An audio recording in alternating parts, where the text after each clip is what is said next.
La Sociedad Española de Radiodifusión presenta... Ser... Aquí va la radio. Podcast. Siempre.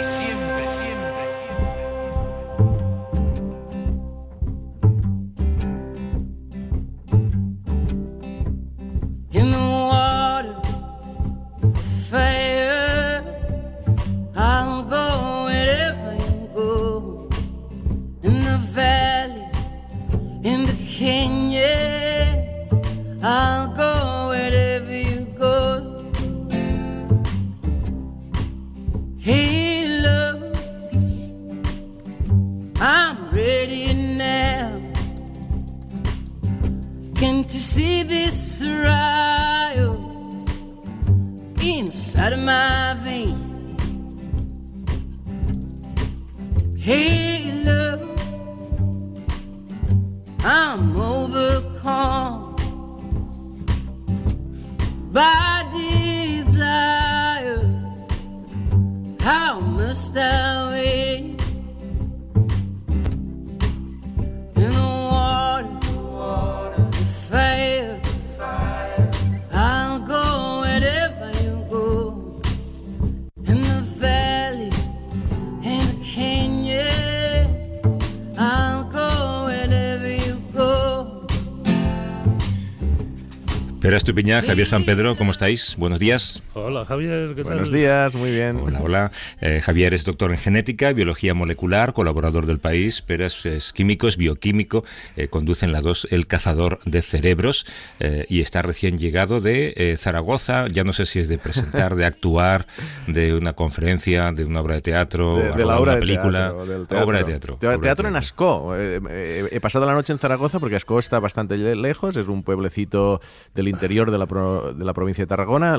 Mis compañeros actores son de Zaragoza, entonces la combinación fue salir ayer por la mañana de Madrid a Zaragoza, juntarme con ellos, regresar con ellos por la noche, dormir algo en Zaragoza y esta mañana a las 6 levantarme, o 6 menos cuarto levantarme y venir hasta aquí. Pero mereció la pena, ¿eh? O sea, éxito de crítica y público. Sí, bueno, nunca sabes, los que no les gusta no te lo dicen. De hecho, hay Claro. una imagen graciosa que tuve ayer. Eso se llama buena educación. Sí, pero me quedé, mira, cada función tiene algo, ¿eh? O sea, estuvo muy bien. Hombre, si no aplaude nadie. Pues es que hubo una persona que no aplaudía. Es que el final de nuestra obra tiene algo peculiar, que es un poco largo porque hacemos un pequeño comentario con el público, entonces las luces abiertas están unos minutitos y ves al público, ¿no? Y hay como varias rondas de aplausos alrededor de... Pero había en la tercera o cuarta fila, había un señor allí cruzado de brazos que no aplaudía. Todo el mundo aplaudiendo, súper contento, y me quedé mucho con esta imagen. A lo mejor estaba sujetando las palomitas. No lo sé. Mira, esto lo cuenta Cansado, ¿no? También, que cuando se encienden lo que llaman ellos los cómicos el momento luces, Sí. Y de repente ves al público, por mucho que haya 2000 aplaudiendo, tú te vas a fijar siempre en ese señor ¿sí? que ha sido obligado a ir y que no aplaude, porque no te lo puedes quitar de la cabeza. Claro, pues vas mira, a soñar me pasó, con él, Javi. pues me pasó, mira, yo no sabía esto, porque además yo tengo muy poca experiencia, pero me pasó que estaba viendo todo el mundo eufórico y yo no podía dejar de mirar a ese señor que digo, que le debe haber molestado, porque no es que porque si no te gusta, aunque sea por inercia, aplaudes, pero... Le convencieron para ir en el último momento y no le apetecía, Sí, y puede prefería ser. ir a cenar y... se le hizo tarde, estaba perdiéndose el fútbol o algo, exacto. yo qué Hay sé. que pensar una historia, no tiene que ver con vosotros. No sois vosotros, es él. Pero Estuvo bien, ¿eh? Mira, un pueblo pequeñito que llegamos por la tarde y parecía que no veías nadie en el pueblo. Digo, ¿a quién vendrá? Y llegó mucha gente del pueblo y de los alrededores y, ¿no? Bueno, nos sentó muy bien. Me alegro. Oye, que te hemos leído esta semana, Javier, que de hecho gracias a ti lo sabemos ahora, que todo el material biológico, desde los aminoácidos hasta las letras del ADN, puede ser de izquierdas o de derechas. Sí, y esto se conoce en la ciencia como quiralidad o la vida espejo. A ver, venga, Sí, explica. Quiralidad viene de quiral, kiros, que significa mano en griego.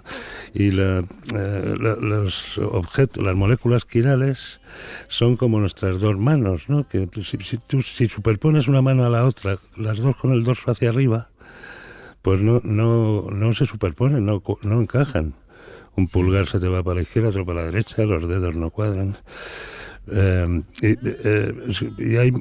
Porque una mano es igual a la otra en todo, excepto que es su imagen especular, como su imagen en un espejo. Si tú pones tu mano derecha en un espejo, lo que vas a ver es la mano izquierda de esa persona que eres tú, es tu imagen en el espejo, ¿no? Y vas a ver la mano izquierda de esa persona. Entonces, las moléculas, no todas, pero muchas de ellas tienen una forma de izquierdas y otra de derechas, técnicamente levógira o dextrógira, ¿no? Pues, de izquierdas o de derechas. Curiosamente, y nadie sabe muy bien cuál es la razón de esto, todas las proteínas están hechas con cuentas, con una proteína como un collar, ¿no?, de cuentas, y todas las cuentas son de izquierdas. Cada cuenta es de izquierdas. De manera que la proteína en su conjunto pues es de izquierdas. Y todos los genes, el ADN, el ARN, está hecho de cuentas, de otro tipo de cuentas, pero son de derechas. De manera que todos los genes son de derechas y todas las proteínas de izquierdas. Entonces, pese a que la vida en 4.000 millones de años que lleva evolucionando en este planeta nunca ha encontrado una forma que sea la vida espejo, ¿no? Es decir, una vida donde los genes sean de izquierdas y las proteínas de derechas, los químicos sí saben sintetizar estas moléculas. Y de hecho, ya hay algunos fármacos aprobados que son al revés, ¿no? Pues si son pequeñas proteínas, pues son, en vez de izquierdas, son de derechas.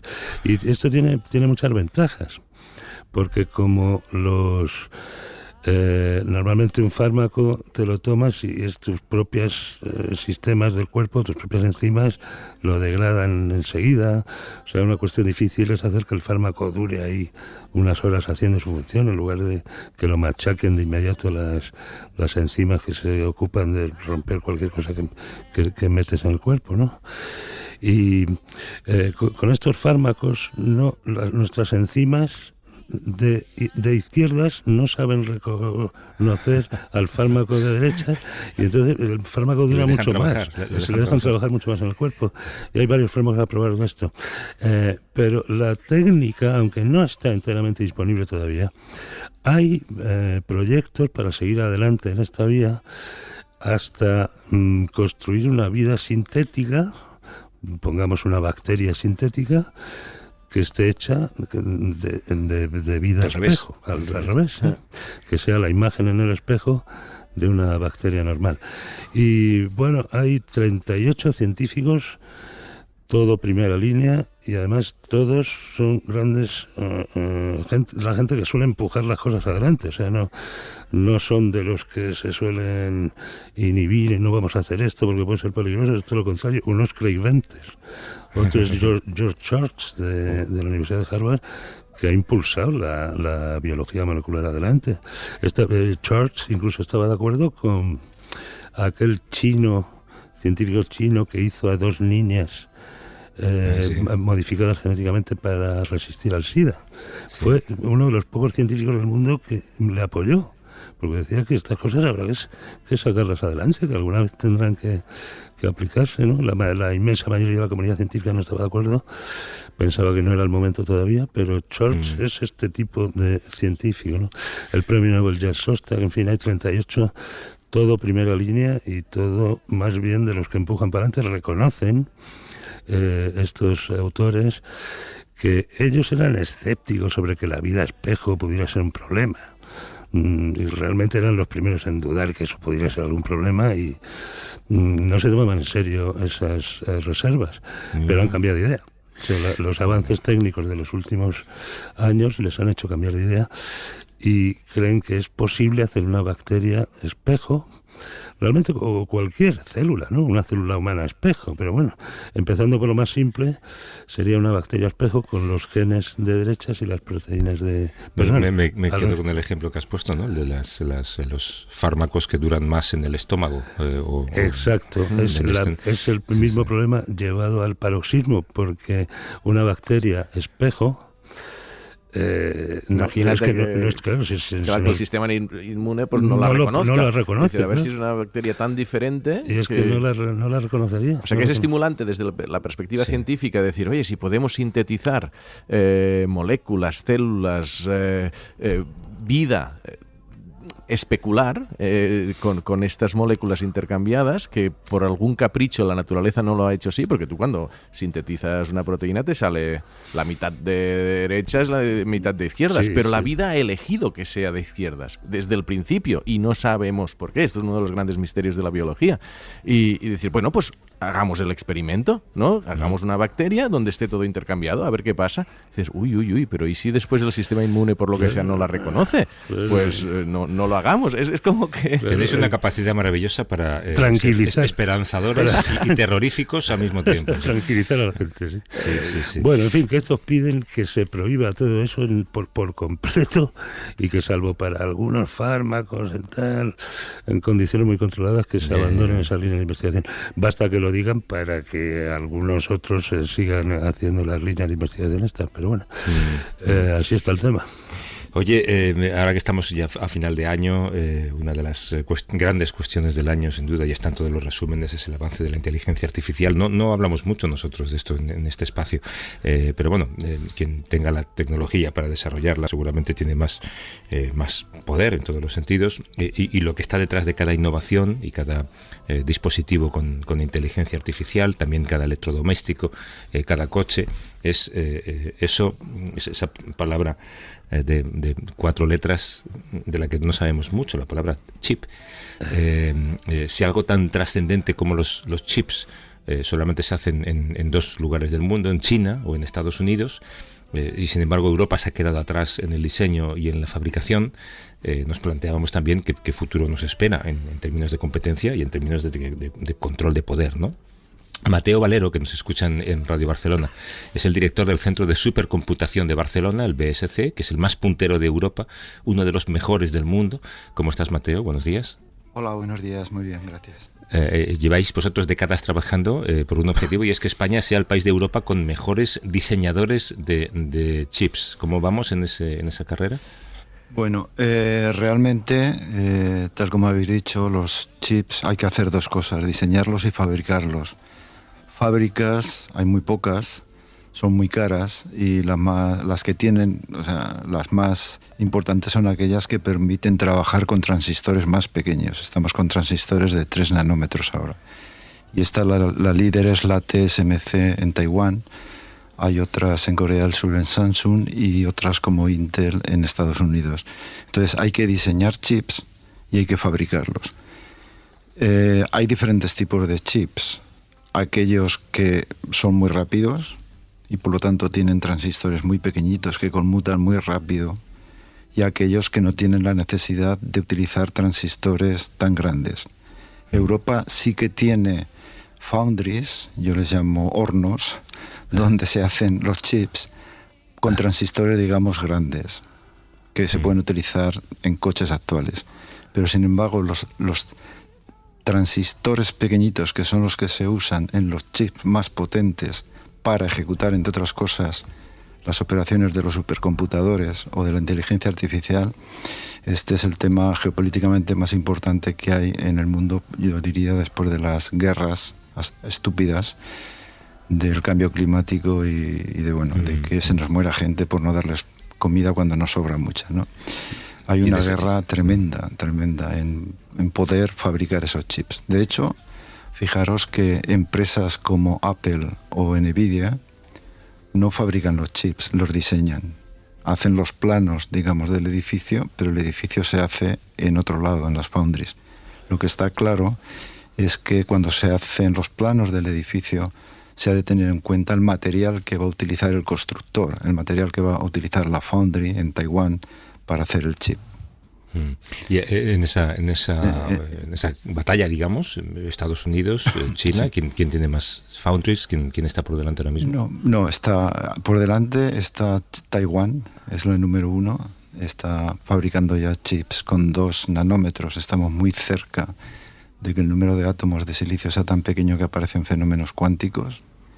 luego está Samsung y luego Intel se ha quedado rezagada, y de ahí el problema que tienen los Estados Unidos, que como yo digo, claro. sí, han utilizado su diplomacia convencional para lograr que TSMC, la fábrica de Taiwán, haga clones en Arizona, y que Samsung haga clones en Austin.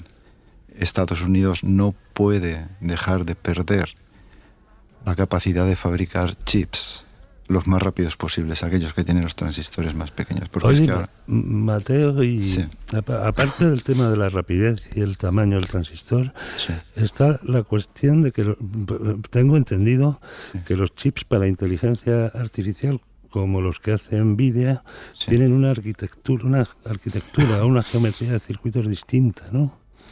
Bueno, vamos a ver. Nvidia es una empresa que empezó fabricando chips para los aceleradores gráficos de los ordenadores personales. Luego fue avanzando poco a poco, le iba bien, porque se vendían muchos ordenadores personales, y dijo, esto de la supercomputación, de los computadores más rápidos del mundo, también es negocio, e introdujo en sus chips hardware específico para hacer las operaciones típicas de la supercomputación, que realmente es trabajar con matrices. Y ahora que ha salido la inteligencia artificial, pues ha optimizado parte de los circuitos, parte del circuito, para adaptarse a la inteligencia artificial. Pero lo que tú dices es verdad. Hay chips, procesadores que denominamos de propósito general, Sí. que digamos, yo digo que pueden comer carne, pescado a la misma velocidad o verdura, pero hay otros chips que si les pones carne la devoran, ¿no? Son chips orientados a aplicaciones específicas. En el caso de la inteligencia artificial, lo que quizá no es conocido cuando hablamos del ChatGPT y de todos estos LLM modelos, Sí. que lo que hacen los chips es multiplicar matrices. Estas son las operaciones básicas que hay debajo para que luego nos sorprendan con esas salidas en respuesta a nuestras preguntas, ¿no? Bueno, Entonces, volviendo a la pregunta de Javier, sí. Europa dejó el interés por diseñar y fabricar chips de alta velocidad, y ahora se ha dado cuenta de que fue un error, como otros muchos que hemos cometido. Sí.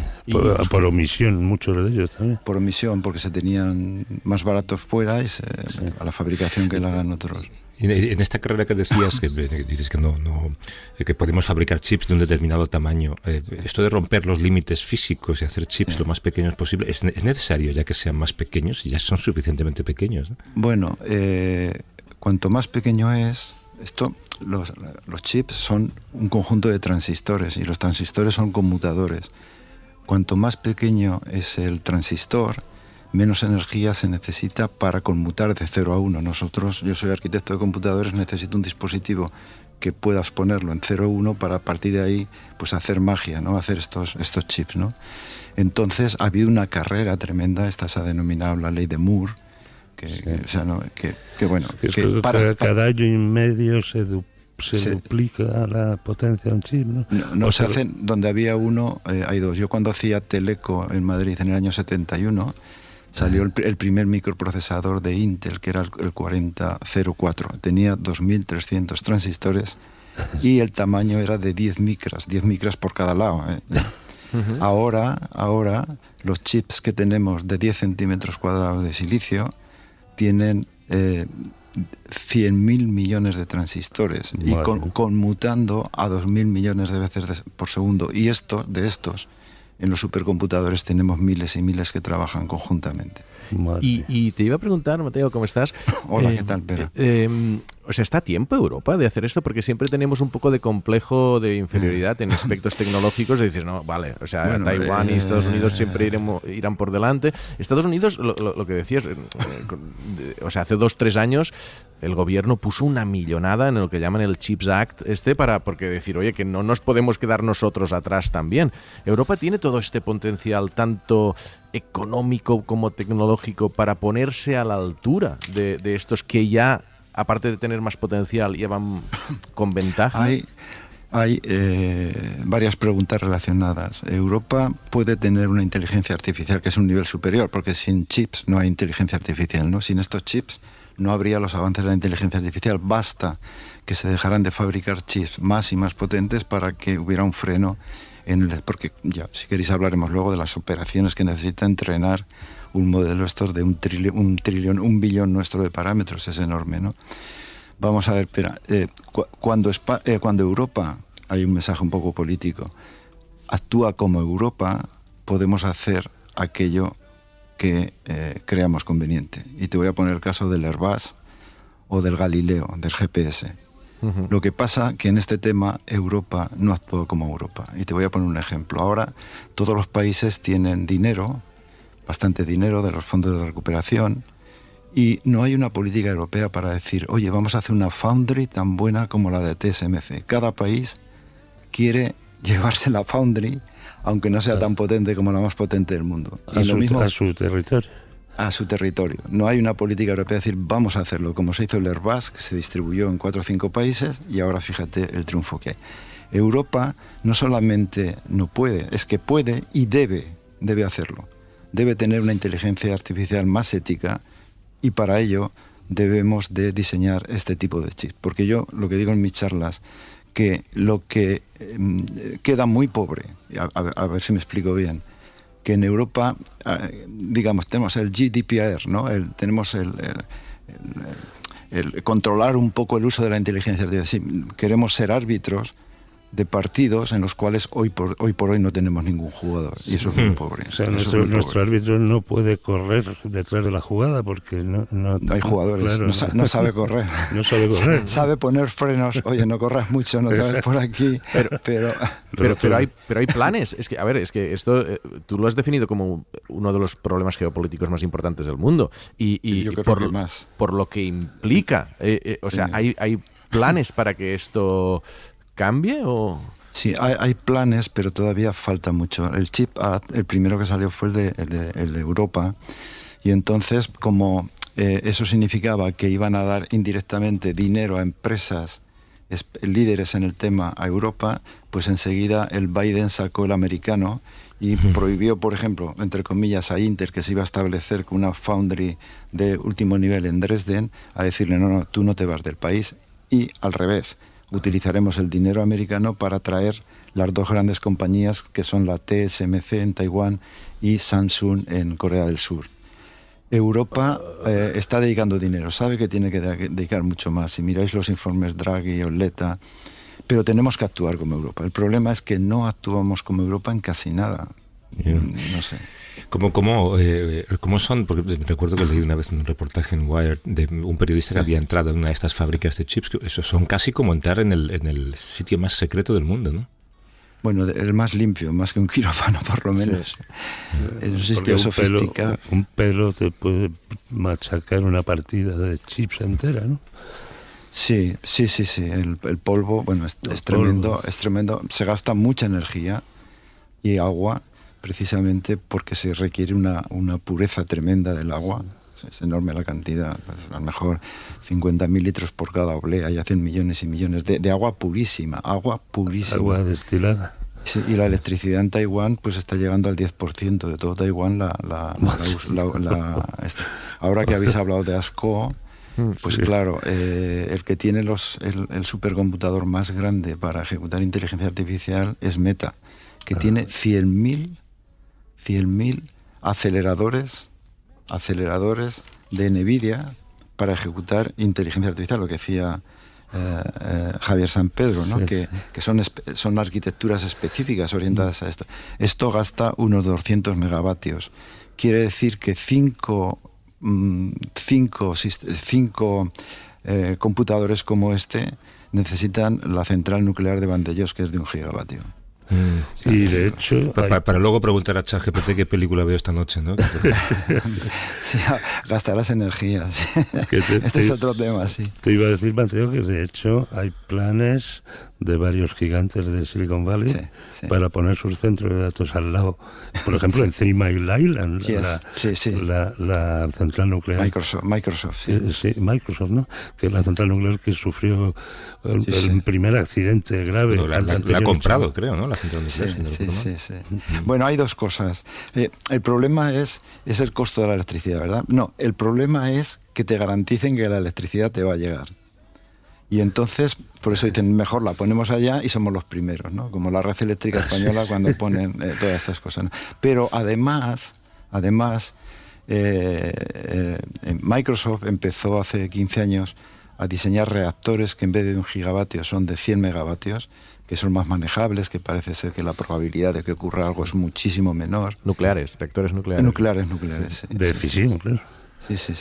Porque el tema de la energía es tremendo, la energía que gastan las máquinas que ejecutan las aplicaciones grandes de inteligencia artificial son enormes. Ten en cuenta que, por ejemplo, el entrenar el modelo Llama, por ejemplo, pues se ha necesitado 10 elevado a 26 operaciones. Eso es un número que no voy a aturdir a la audiencia, ¿verdad?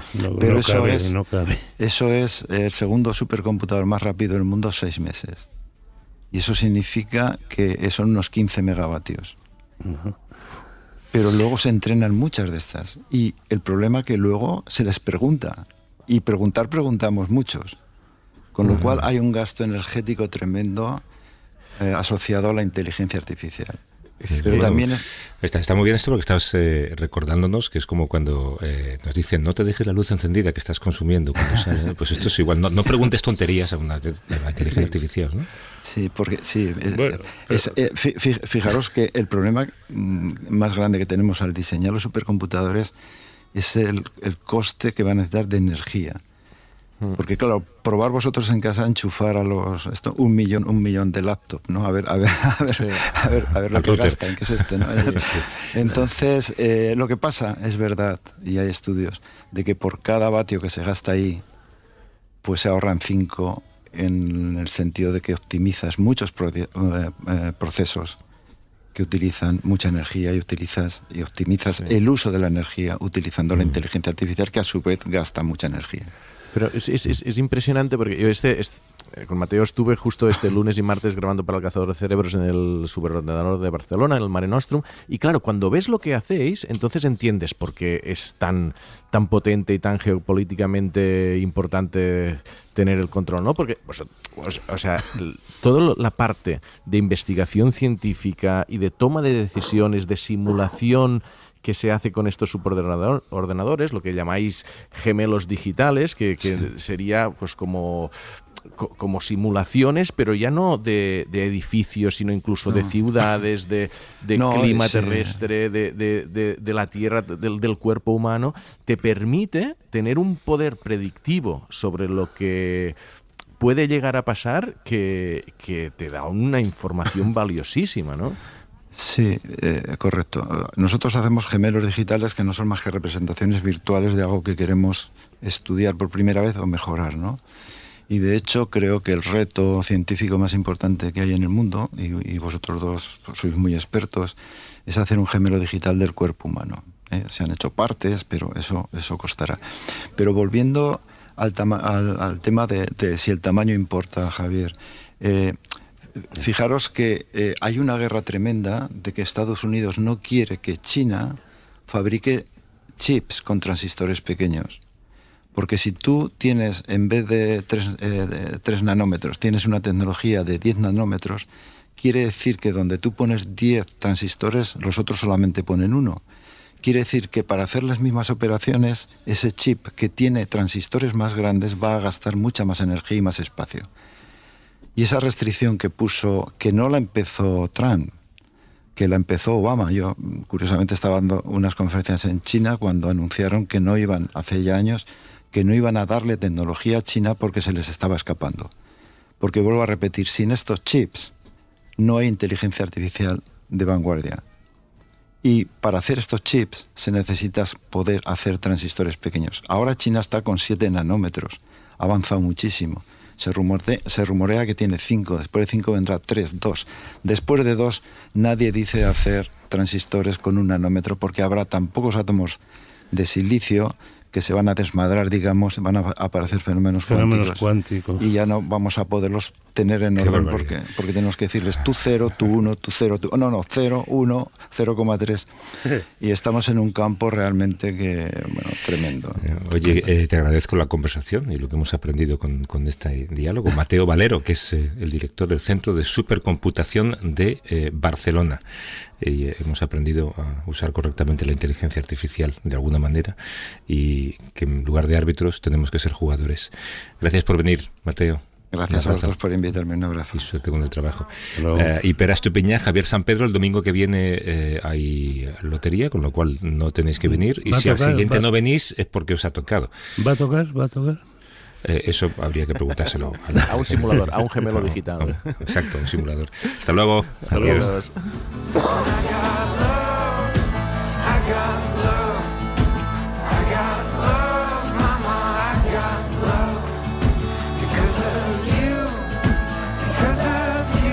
Para no perderte ningún episodio, síguenos en la aplicación o la web de la SER, Podium Podcast o tu plataforma de audio favorita.